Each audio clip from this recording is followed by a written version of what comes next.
Friends, இந்த வீடியோவில் நம்ம நாளைக்கு நிஃப்டி 50 அண்ட் சென்செக்ஸ் அதுக்கான ப்ரீ மார்க்கெட் ரிப்போர்ட் பார்க்கலாம். அதுக்கு முன்னாடி இன்றைக்கான போஸ்ட் மார்க்கெட் ரிப்போர்ட்டை பார்க்கலாம்.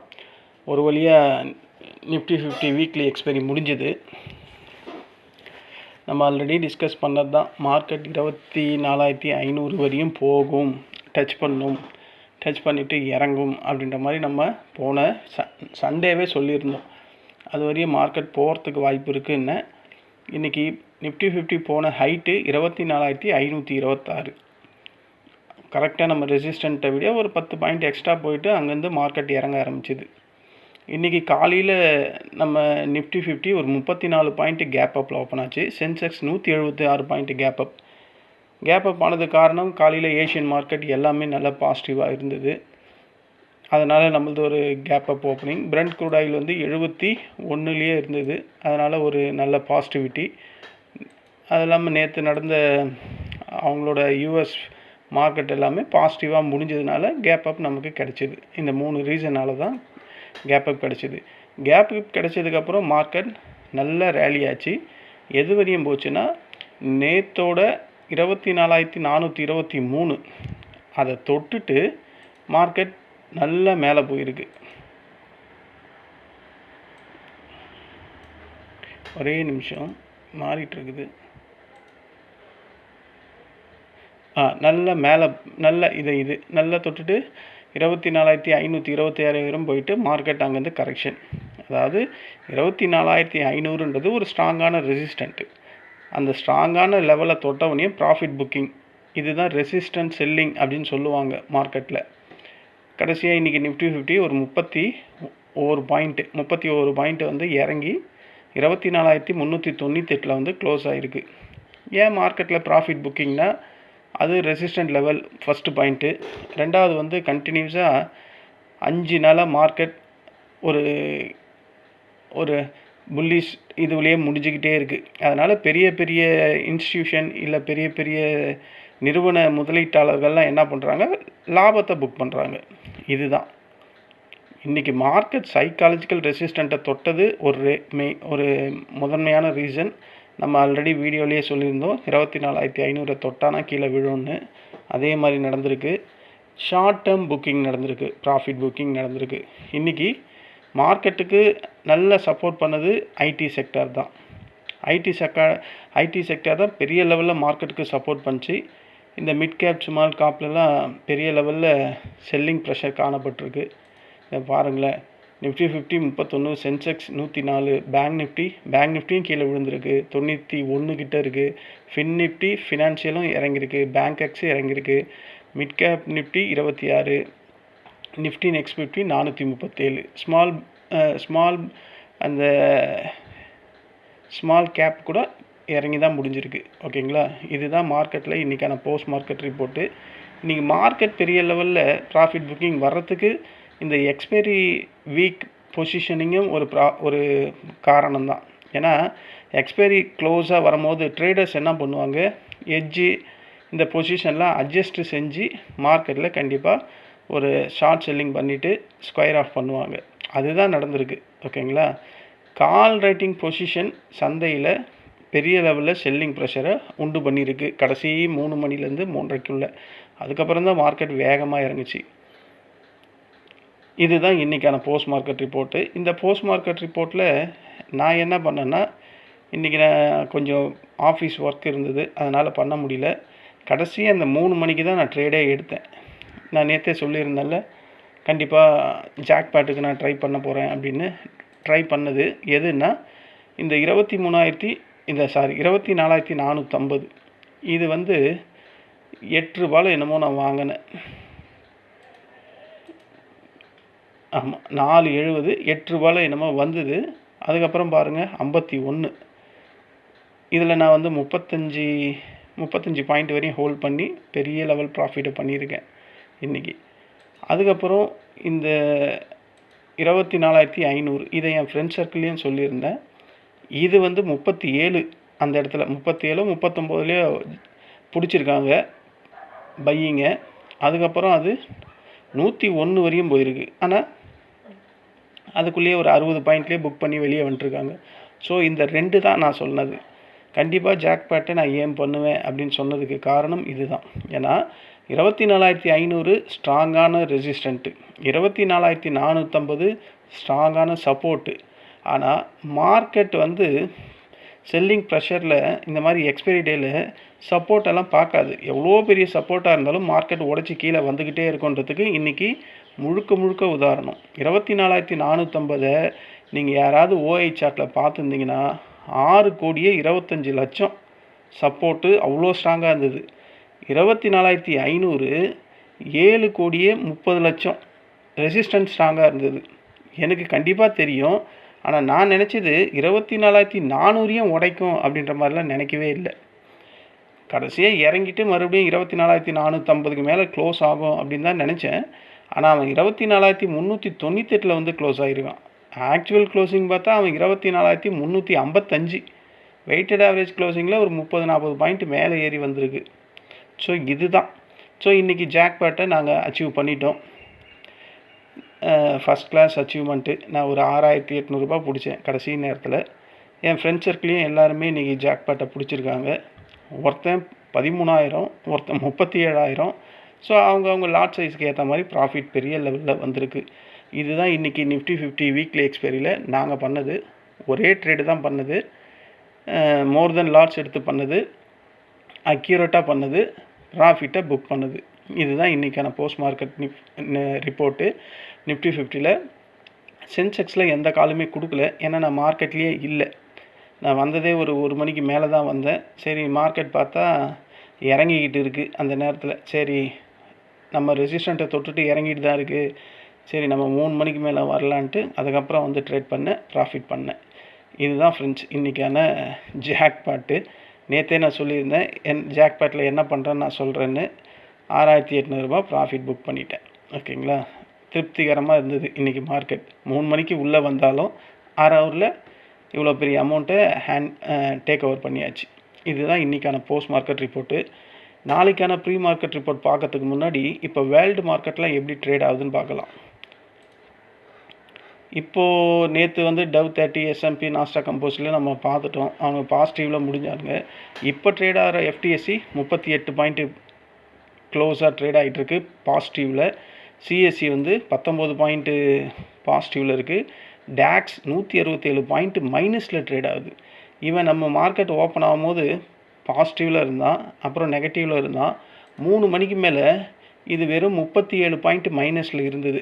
3 மணிக்கு இதை நான் பார்க்கும்போது இப்போ பார்த்தா 167 பாயிண்ட் மைனஸ். ஸோ ஏதோ ஒரு டெக் ஸ்டாக்ஸ் பெரிய லெவலில் செல் ஆஃப் ஆகுது. எதுனா இந்த காஸ்பி தான் செல் ஆஃப் ஆகி முடிஞ்சிருக்கு. இவன் விழுந்திருக்கிறதுனால தான் டேக்ஸு இப்போ நடக்கிற இந்த நாஸ்டாக் ஃபியூச்சர் கூட பெரிய லெவலில் விழுந்திருக்கும் அப்படின்ற மாதிரி தான் எனக்கு தோணுது. பார்ப்போம். இந்த காஸ்பியில் வந்து அந்த சாம்சங் செமிகண்டக்டர்லாம் ஹெவியான ப்ராஃபிட் புக்கிங் மறுபடியும் நடந்திருக்கு. அதுதான் இங்கே ஷோ ஆகுது. அதனால தான் டேக்ஸ் வந்து ப்ராஃபிட் புக்கிங். அது இல்லாமல் டேக்ஸ் ஆல் டைம் ஹையில் இருக்குது. அதனால் அங்கே ப்ராஃபிட் புக்கிங் நடக்குது. நம்ம ஆல் டைம் ஹைக்கே போல் இவங்கெல்லாம் விழுறதுனால 3 மணிக்கு நம்ம வேகமாக விழ ஆரம்பிச்சிருக்கோம். நிக்கி பார்த்தீங்களா -480 பாயிண்ட் மைனஸில் ஒரு 2.12% கீழே விழுந்திருக்கு. Hang Seng 120 point minus, Shanghai 51 point minus, நம்ம NSE Nifty -31, BS Sensex 104, STI வந்து 82, காஸ்பி 395, US டாலர் வந்து நேற்று 101 பார்த்தோம், இன்றைக்கி கொஞ்சம் குறைஞ்சிருக்கு. அப்புறம் நம்ம USD INR பரவாயில்லைங்க, பெரிய லெவலில் குறைஞ்சிருக்கு. 95,390 பார்த்தோம், இப்போ 94,968 அப்ரிஷியேஷன் ஆகிருக்கு. கோல்டு லிட்டில் பிட் குறைஞ்சிருக்கு, சில்வரும் குறைஞ்சிருக்கு, காப்பரும் குறைஞ்சிருக்கு. க்ரூட் ஆயில் 69 வந்திருக்கு. இது 68 இருந்தது, லிட்டில் பிட் ஏறி இருக்குது. அப்போ பிரெண்ட் க்ரூட் ஆயில் எவ்வளோ இருக்குது? அவன் 72.58 இருக்கான். ஸோ ஒன்றும் இல்லை, நார்மலாக தான் இருக்குது. ஸோ இதை வச்சு பார்த்தா இப்போ டேக்ஸு மைனஸில் இருக்கான், அதுவும் 0.65% இருக்கான். இது ஒரு பெரிய கரெக்ஷன் இல்லை, பட் இருந்தாலும் மணி இப்போ என்ன 5:45 ஆகுது. இந்த டைமில் இவன் இவ்வளோ இருக்கான். இன்னும் போக போக இன்னும் 5 மணி நேரம் ட்ரேட் ஆகும். இது பெருசாச்சுன்னா நமக்கு நாளைக்கு கேப் டவுன் வாய்ப்பெல்லாம் இருக்குது. இப்போ நடக்கிற டவ் ஃபியூச்சர் எவ்வளோ ட்ரேட் ஆகுது அப்படின்னு பார்த்தா 131. இவன் பாசிட்டிவில் ட்ரேட் ஆகிட்டுருக்கான். ஆனால் டெக் ஸ்டாக்ஸ் எல்லாம் பெரிய லெவலில் விழுது. அப்போ இவன் கண்டிப்பாக விழுந்து தான் இருப்பான். பாருங்கள், 279. ஸோ டெக் ஸ்டாக்ஸ் எல்லாம் விழுது, அதனால் நாஸ்டாக் ஃபியூச்சரும் கீழே விழுது, டேக்ஸும் கீழே விழுந்திருக்கு. ஏன்னா அங்கே டெக் கம்பெனிலலாம் சவுத் கொரியாவில் ப்ராஃபிட் புக்கிங் ஹெவியாக நடந்துருக்கிறதுனால இங்கேயும் அதோட ரிஃப்ளெக்ட் காட்டுது. இதுதான் ஃப்ரெண்ட்ஸ் வேர்ல்டு மார்க்கெட்டில் இப்போ நடக்கிற நியூஸு. வேறு எந்த நியூஸும் இல்லை. க்ரூட் ஆயில் சம்மந்தமான நியூஸும் அதே நிலமையில தான் இருக்குது. அமெரிக்கா ஈரான் பிரச்சனையே எதுவும் இல்லை. ஹார்மோஸ் அந்த கடல் வழித்தடமாக கப்பல்கள்லாம் வந்து போகுது அப்படின்ற மாதிரி நியூஸஸும் இருக்குது. ஸோ அதுலேயும் எந்த பிரச்சனையும் இல்லை. ஸோ பிரச்சனை எதுவுமே இல்லை. பட் வேர்ல்டு மார்க்கெட் இறங்கியிருக்கு காரணம் ப்ராஃபிட் புக்கிங் தான். வேறு எந்த ஒரு மேஜர் நியூஸுமே இல்லை. அதே ப்ராப்ளம் தான் நம்ம மார்க்கெட்லேயே நடந்திருக்கு, ப்ராஃபிட் புக்கிங் நடந்திருக்கு. ஓகேங்களா? இதை வச்சு நாளைக்கு நம்ம மார்க்கெட்டை ப்ரிடிக்ட் பண்ணலாம். இது நிஃப்டி 50 ஆக்சுவல் க்ளோசிங் வந்து 24,355 முடிஞ்சிருக்கு. வெயிட்டட் ஆவரேஜ் வந்து 24,398. ஓகேங்களா? ஒரு கேப் அப் ஓப்பனிங் அப்படி கிடைக்கிது அப்படின்னா ஃபஸ்ட்டு ரெசிஸ்டண்ட்டு 24,400 403 இது ஃபஸ்ட்டு ரெசிஸ்டண்ட்டு. இதை ஸ்ட்ராங்காக உடைச்சா அதுக்கப்புறம் இருக்கிறது 24,468. இதையும் ஸ்ட்ராங்காக உடைக்குதுன்னா 24,526, அதாவது இன்றைக்கி போன ஹை. இந்த 3 ரெசிஸ்டண்ட்டு போதும். இல்லை ஒரு கேப் டவுன் ஓப்பனிங் வருது, ஏன்னா கண்டினியூஸாக யூஎஸ் மார்க்கெட் வந்து ஏறிக்கிட்டே இருக்குது, அவன் ஹால் டைம் ஹைலேயே இருக்கான். இப்போ வேர்ல்டு மார்க்கெட் இந்த சவுத் கொரியா மார்க்கெட்லாம் டெக் ஸ்டாக்ஸ் எல்லாம் பெரிய லெவலில் ப்ராஃபிட் புக்கிங் நடந்திருக்கு. ஒருவேளை அங்கே ப்ராஃபிட் புக்கிங் நடந்தால் நம்ம மார்க்கெட் நாளைக்கு ஒரு கேப் டவுன் ஓப்பனிங் வர்றதுக்கு வாய்ப்பு இருக்குது. வர்றதுக்கு தான் வாய்ப்பு இருக்குது. கம்பல்சரி 100% வரும்லாம் நான் சொல்லலை. ஓகேங்களா? வாய்ப்புகள் இருக்குது. ஏன்னா உலக மார்க்கெட்டை பார்க்கும்போது ஜாப்பனீஸ் மார்க்கெட்டை பார்த்தா பெரிய லெவலில் விழுந்து கிடக்குது. காஸ்பி பெரிய லெவலில் விழுந்திருக்கு. இங்கே டேக்ஸு பெரிய லெவலில் விழுந்திருக்கு. இதில் ஒரு நியூஸ் பாருங்களேன். டேக்ஸு 174 பாயிண்ட் மைனஸில் இருக்கான். இந்த எஃப்டிஎஸ்சியும் சிஎஸ்சியும் பாசிட்டிவில் ட்ரேட் ஆகிட்டு இருக்கான். அதே மாதிரி டவ் ஃபியூச்சர் வந்து இவன் பாசிட்டிவில் ட்ரேட் ஆகிட்டு இருக்கான். ஆனால் நாஸ்டாக் ஃபியூச்சர் பார்த்தீங்கன்னா 294 பாயிண்ட் மைனஸில் ட்ரேட் ஆகிட்டு இருக்கான். வித்தியாசமாக இருக்குது. ஸோ நமக்கு என்னுடைய அபிப்பிராயம் என்னென்னா, நாளைக்கு மைல்டாக கேப் டவுன் வருமோ அப்படின்ற மாதிரி தோணுது. பார்ப்போம். கேப் டவுன் வந்தால் ஃபஸ்ட்டு சப்போர்ட்டு இது தான் 24,277. அதை ஸ்ட்ராங்காக உடைச்சா 24,220. அதை உடைச்சானா இந்த கேப் இருக்குது பார்த்தீங்களா, 24,176. அதுக்கும் கீழே மார்க்கெட் வருதுன்னா 24,112. நான் போன திங்கட்கிழமையே சண்டேவே சொன்னேன், மார்க்கெட் கண்டிப்பாக 24,500 தொடும் இந்த வாரத்துக்குள்ளே அப்படின்னு. தொட்டுட்டான். தொட்டதுக்கப்புறம் அது ஸ்ட்ராங்கான ரெசிஸ்டண்ட்டு இறங்கும் அப்படின்னு இறங்கவும் செஞ்சுட்டான். ஸோ இதுதான் ஃப்ரெண்ட்ஸ் நாளைக்கான நிஃப்டி 50க்கான ப்ரீ மார்க்கெட் ரிப்போர்ட்டு. சென்செக்ஸ் வருவோம். சென்செக்ஸ் வந்தால் ரியல் க்ளோசிங் 78,083 க்ளோஸ் ஆகிருக்கு. ஆக்சுவல் க்ளோசிங் 78,180 இருக்குது. அப்படின்னா 101 பாயிண்ட்டு பாசிட்டிவாக முடிஞ்சிருக்கு. அப்போது நீங்கள் யாராவது சென்செக்ஸில் ஒரு கால் ஆப்ஷனை வாங்கியிருந்தீங்கன்னா நாளைக்கு காலையில் மார்க்கெட் ஓப்பன் ஆகிறதுக்கு முன்னாடி அதை போய் பார்த்தீங்கன்னா அது பாசிட்டிவில் பெரிய லெவலில் இருக்கும். ஏன்னா 101 பாயிண்ட்டு பாசிட்டிவில் போய் முடிஞ்சிருக்கு. இவன் 78,079, அவன் 78,180. So 101 point. ஸோ நாளைக்கு கேப் அப் வந்தால் அந்த ப்ராஃபிட் அப்படியே தக்க வைக்கலாம். ஆனால் கேப் டவுன் வந்தால் அது வேஸ்ட்டாக போயிடும். இதில் ஒரு கேப் அப் நாளைக்கு வருது சென்செக்ஸில் அப்படின்னா 78,422 ஃபஸ்ட்டு சப்போர்ட்டு. அதை உடைச்சிதுன்னா 78,787. அது வரையும் மார்க்கெட் போகும். அதுக்கும் மேலே போச்சுன்னா 79,022. இந்த 3 ரெசிஸ்டன்ட் போதும். இல்லை மார்க்கெட் ஒரு கேப் டவுன் ஓப்பனிங் வருது அப்படின்னா இந்த கேப் இருக்குது பார்த்தீங்களா, அதை ஃபில் பண்ண வரும். அப்போனா 77,789 இருக்குது ஃபஸ்ட்டு சப்போர்ட்டு. அதை உடைச்சிதுன்னா அடுத்த கேப் இருக்குது பார்த்தீங்களா, 77,446. அதை நோக்கி வரும். அதுக்கும் கீழே மார்க்கெட் வந்தால் 77,161. இந்த 3 சப்போர்ட்டு நாளைக்கு சென்செக்ஸில் இன்ட்ராடே லெவல்ஸாக இருக்கும். அதுக்கும் கீழே ஒரு கேப் இருக்குது. ஒரே கேப் மயம்தான். அது எங்கே இருக்குது, 76,907 இருக்குது. ஸோ ஒரு கேப் இருக்குது, 2 கேப் இருக்குது, 3 கேப் இருக்குது. 3 கேப்பையும் மார்க்கெட் நாளைக்கு வந்து தொடுமா அப்படின்னு கேட்டால் வாய்ப்புகள் ரொம்ப கம்மி. எந்த ஒரு பேட் நியூஸும் இல்லை மார்க்கெட்டில். ப்ராஃபிட் புக்கிங் நடக்குது எல்லா இண்டெக்ஸஸ்லேயும். ஏன்னா எல்லாமே ஆல் டைமில் இருக்குது, அதனால் ப்ராஃபிட் புக்கிங் நடக்குது. டேக்ஸை போய் பார்த்தா ஆல் டைம் ஹையில் இருக்கான், ப்ராஃபிட் புக்கிங் நடக்குது. டவ் 30 பார்த்தா ஆல் டைமில் இருக்கான், இனிமேல் தெரியும். அதே மாதிரி நாஸ்டாக் ஃபியூச்சரை பார்த்தா ரெசிஸ்டன்ஸ் ஜோனில் இருக்கான், அது இனிமேல் தெரியும். ஸோ எல்லாமே ப்ராஃபிட் புக்கிங்க்கான ஏரியாவில் இருக்கிறதுனால ப்ராஃபிட் புக்கிங் நடக்குது. ஆனால் இந்தியா மட்டும் அந்த ஏரியாக்கே போகல, இவங்கெல்லாம் இறங்குறாங்களே அப்படின்னு சேர்ந்து இவனும் கூட சேர்ந்து இறங்குறான். இன்றைக்கி எஃப்ஐஎஸ் 4 நாளாக மொத்தமாக வாங்கி வச்சதுக்கு சேர்த்து இன்றைக்கி செல் பண்ணிட்டான்னு நினைக்கிறேன். பாருங்கள், செல்லிங் இங்கேருந்து ஸ்டார்ட் ஆகிருக்கு 12 மணிலேருந்து 12லேருந்து அதுக்கப்புறம் ஒரு 1 மணி 1:15லேருந்து கொஞ்சம் புல்லிஷாக ஏறிச்சு. அதுக்கப்புறம் பெரிய லெவலில் செல்லிங். 3 மணிக்கு மார்க்கெட் ஏன் பெரிய லெவலில் செல்லிங் ஆச்சுன்னா, டேக்ஸ் அப்போ தான் பெருசாக விழுந்தான், 120 பாயிண்ட் விழுந்தான். அதுக்கப்புறம் அதனால தான் இவனும் சேர்ந்து கீழே விழுந்தான். இதுதான் மார்க்கெட்டில் நடந்த போஸ்ட் மார்க்கெட்டும் நாளைக்கு நடக்கக்கூடிய ப்ரீ மார்க்கெட் ரிப்போர்ட்டும்.